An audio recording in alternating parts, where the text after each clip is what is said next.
மீனாட்சி, உன் ஸ்வரூபம் என்னன்னு எனக்கு உணர வைக்க ஆரம்பிச்சிருக்க. அதை பேசுறதுக்கு முன்னமே வார்த்தைகளையும் நீதான் தந்த, இப்போ எழுதவும் நீதான் தர்ற. அந்த வார்த்தைகளின் அர்த்தமும் நீயே தான். உன்னை பார்த்த தரிசனங்களை எல்லாம் திரும்ப திரும்ப நினச்சி பார்க்கறதுக்கு ஆனந்தமாக இருக்குது. சின்ன பொண்ணு நீ, ஆனால் குட்டி குழந்தையான சிசுன்னு சொல்ல முடியல. நம்ம வீட்டு பொண்ணுன்னு கூட நினைக்க தோணுது உன்னை. எனக்கு சகோதரியாவோ தோழியாவோ உன்னை பார்க்க தோணிட்டே இருக்கு. நீ மான்குட்டி மாதிரி மீனாட்சி, மயில் மாதிரி க்யூட்டாக, மனசு துள்ளும் சந்தோஷத்தை தர்றவளாக இருக்க.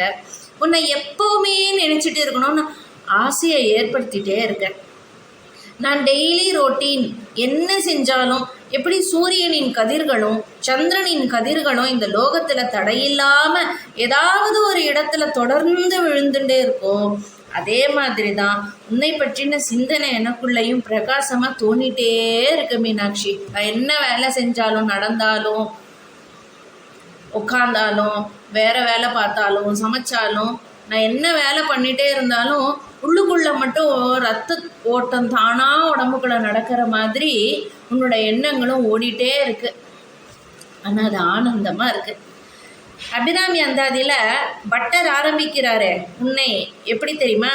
உதிக்கின்ற செங்கதிர் உச்சி திலகம் உணர்வுடையோர் மதிக்கின்ற மாணிக்கம் மாதுளம் போது மலர் கமலை துதிக்கின்ற மின்கொடி மென்கடி குங்கும தோயமென்ன விதிக்கின்ற மேனி அபிராமியந்தன் விழுத்துணையே அப்படின்னு. அது மாதிரி உதிக்கின்ற செங்கதிர் உச்சி திலகம், அந்த உதிக்கின்ற சூரியனின் கதிர்கள் ரெட்டிஷ் எல்லோவா தானே இருக்கும். அதே மாதிரி ஆதிசங்கர பகவத்பாதால் கூட அவருடைய மீனாட்சி பஞ்சரத்னங்களை ஆரம்பிக்கும் போது உன்னை சொல்லியிருக்காரு. என்ன தெரியுமா? உத்யத்பானு சஹஸ்ர கோட்டி சத்ருஷாம் கேயூரஹாரோஜ்வலாம் பிம்போஷ்டீம் ஸ்மித தந்த பங்கி ருச்சிராம் பீத வராலங்கிருதா விஷ்ணு பிரம்ம சுரேந்திர சேவித பதம் தத்வஸ்வரூபாம் சிவாம் மீனாட்சீம் பிரணதோஸ்மி சந்ததமகம் காருண்யவாராம் நிதிம் அப்படின்னு. அதில் இந்த பாட்டினுடைய அர்த்தம் என்ன அப்படின்னா, மீனாட்சி மேலே 5 ரத்னமான ஸ்லோகங்களை உருவாக்கியிருக்கார். அதுக்கு பேர் மீனாட்சி பஞ்சரத்னம். அதில் ஆரம்பிக்கும் போது இப்போ நான் பாடின இந்த ஸ்லோகத்தை வச்சு அவர் ஆரம்பிச்சிருக்கார் ஆதிசங்கர பகவத்பாதாள். உதிக்கின்ற ஒரே ஒரு சூரியன் பல பல மைல்களுக்கு தூரமாக இருந்து வீசுகிற கதிர்களின் வெப்பம் ஒளியே விபரீதமாக இருக்கே, கண்ணு கூசுது. ஆனால் நீயோ 1000 கோடி சூரியனை போன்றவளாம். எப்படி? உத்தியத் பானு, உதிக்கின்ற பானுன்னா சூரியன், உதிக்கின்ற சூரியன் உத்தியத் பானு சஹஸ்ர கோடி சதுருஷம், 1000 கோடி ஒளியாம் நீ. ஆனால் நீயும் 1000 கோடி சூரியனை போன்றவள். ஹாரம் மாதிரி நகைகளை போட்டவளாம், கோவைப்பழம் மாதிரி சிவந்த உதடுகளும், அதுக்குள்ள அழகான பற்கள் அழகான வரிசையில் அடுக்கி இருக்கான். மீனாட்சி, இப்பேற்பட்ட உதடுகள் வாயில நீ பேசினா எப்படி இருக்கும்னு நான் கற்பனை பண்ணி பார்த்தேன். பாரதியாரோட கவிதை ஒன்று ஞாபகத்துக்கு வந்தது. மயில் போல பொண்ணு ஒன்று, கிளி போல பேச்சு ஒன்று அப்படின்னு. நீ கிளி மாதிரியே பேசுவியோ என்னவோ, நீயே கையில் கிளி வச்சுட்டு தானே இருக்க. அது ஒரு பக்கம் இருக்கட்டும். சரி, பேக் டு சங்கராச்சாரியார். அவர் என்ன சொல்றார் அடுத்து? பட்டு பீதாம்பர வஸ்திரம் எல்லாம் போட்டுட்ருக்கியாம். விஷ்ணு பிரம்மா சுரேந்திரர்கள் எனும் தேவர்கள், அதாவது சுர அசுர 2 ஆப்போசிட், எல்லாரும் ஒன்று சேவிக்கிறாங்களாம். தத்துவத்தின் ஸ்வரூபமா சிவனின் பாரியாளான சிவே நீதானா, இப்படிப்பட்ட மீனாட்சி காருண்யமானவ அப்படின்னு ஒன்று பாடும் பஞ்சரத்னத்தையே அவர் ஆரம்பிக்கிறார்.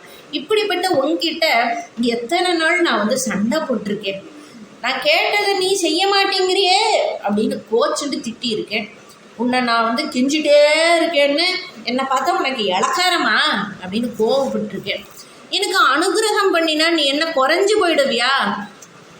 நான் உன்னை இளக்காரமாக கேட்டுட்டே இருக்கேன். சச்ச, நான் என்ன ஒரு அசடு.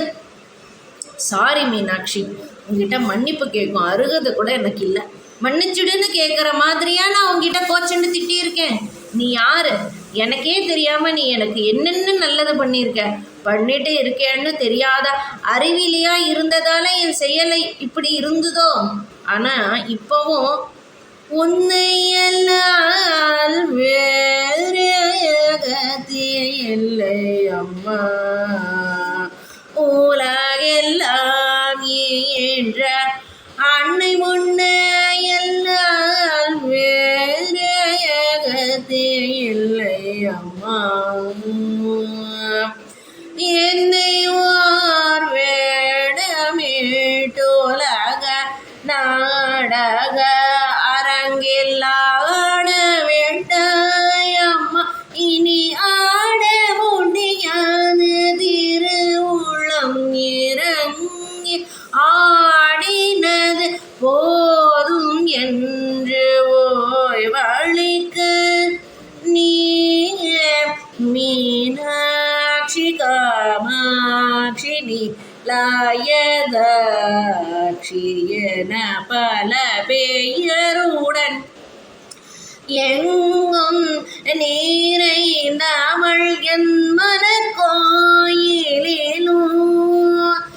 எழுந்தருளிய தாய திருமயிலை உறையும் உன்னையெல்லாம் வேறு இல்லை அம்மா அப்படின்னு பாடணும். எனக்கு உன்னை விட்ட வேறு யாரு கதி இருக்கா? நான் திட்டினேனோ கோச்சுண்டனோ உன் அருமை தெரியாமல் நான் சொல்லிட்டேனே, மன்னிச்சுடுன்னு கேட்குற அருகதை எனக்கு இல்லையே மீனாட்சி. இருந்தாலும் அதை கேட்கறத தவிர எனக்கு வேறு வழி இல்லையே. ஒரு அகண்ட விளக்கில் இருந்து 1,00,000 விளக்குகள் ஏற்றினாலும் அந்த அகண்ட விளக்கின் ஒளியோ பிரகாசமோ சுடரோ துளியும் குறையறதே கிடையாது.